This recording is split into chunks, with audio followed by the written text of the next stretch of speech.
আপনারা কি জানেন কোজাগরী পূর্ণিমার রাতে দেবী লক্ষ্মী নিজে ভ্রমণ করেন পৃথিবীতে। যে পরিবারে তাকে ভক্তিভরে ডাকা হয়, মা লক্ষ্মী সেখানে আশীর্বাদ করেন, ধনসম্পদ, অন্ন, শান্তি আর সুখে ভরিয়ে দেন। আজকের এই ভিডিওটিতে আমি আপনাদের বলবো কোজাগরী লক্ষ্মী পুজোর সহজ নিয়ম, পূজার গুরুত্ব আর ব্রতকথা। চলুন শুরু করা যাক। কোজাগরী লক্ষ্মী পূজার ইতিহাস ও মাহাত্ম্য। কোজাগরী শব্দের অর্থ কে জাগো, আমি জাগো। বিশ্বাস করা হয় পূর্ণিমার রাতে দেবী লক্ষ্মী ভ্রমণ করেন। যে ঘর অন্ধকার, অলস, অপবিত্র সেখানে তিনি প্রবেশ করেন না।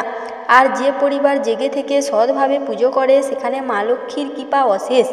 এই কারণে বাংলার ঘরে ঘরে কোজাগরী পূর্ণিমার লক্ষ্মী পুজো হয়। পুজোর প্রস্তুতি ও নিয়ম এবার আসুন দেখে নেই পূজার জন্য কি করতে হবে। প্রথমেই ঘর বাড়ি মোছা করুন, কারণ মা লক্ষ্মী পরিচ্ছন্নতা ভালোবাসেন। সাদা চালের গুঁড়ো বা আলপনা দিয়ে ঘর সাজিয়ে তুলুন। এরপর একটি কলসিতে গঙ্গাজল ভরে আম্রপল্লব রাখুন আর তার উপরে নারকেল বসান।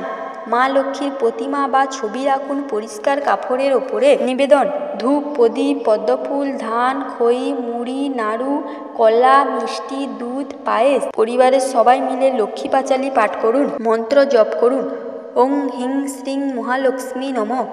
মনে রাখবেন, পুজোর সময় ঝগড়া, কটুকথা বা অশুভ চিন্তা একেবারেই চলবে না। লক্ষ্মী পাঁচালী ব্রতকথা।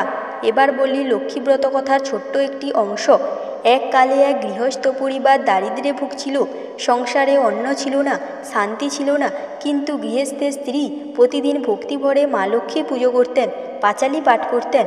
মা লক্ষ্মী তুষ্ট হয়ে বললেন, যে নিষ্ঠা ভরে আমার ব্রত করবে তার ঘরে ধনসম্পদ ও শান্তির অভাব হবে না। এরপর সেই পরিবার সুখ সমৃদ্ধিতে ভরে তোলে।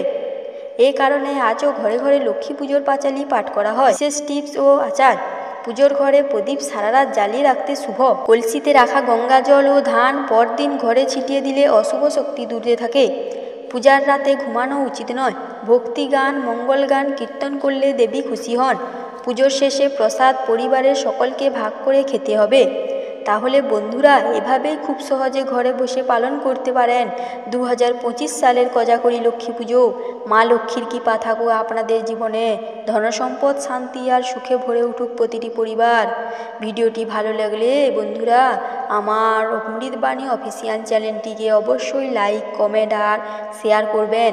আর এমনকি ভক্তিমূলক ভিডিওর জন্য আমাদের চ্যানেলটিকে সাবস্ক্রাইব করবেন বন্ধুরা, এবং কমেন্টে অবশ্যই লিখবেন শুভ কোজাগরী লক্ষ্মী পুজো। নমস্কার।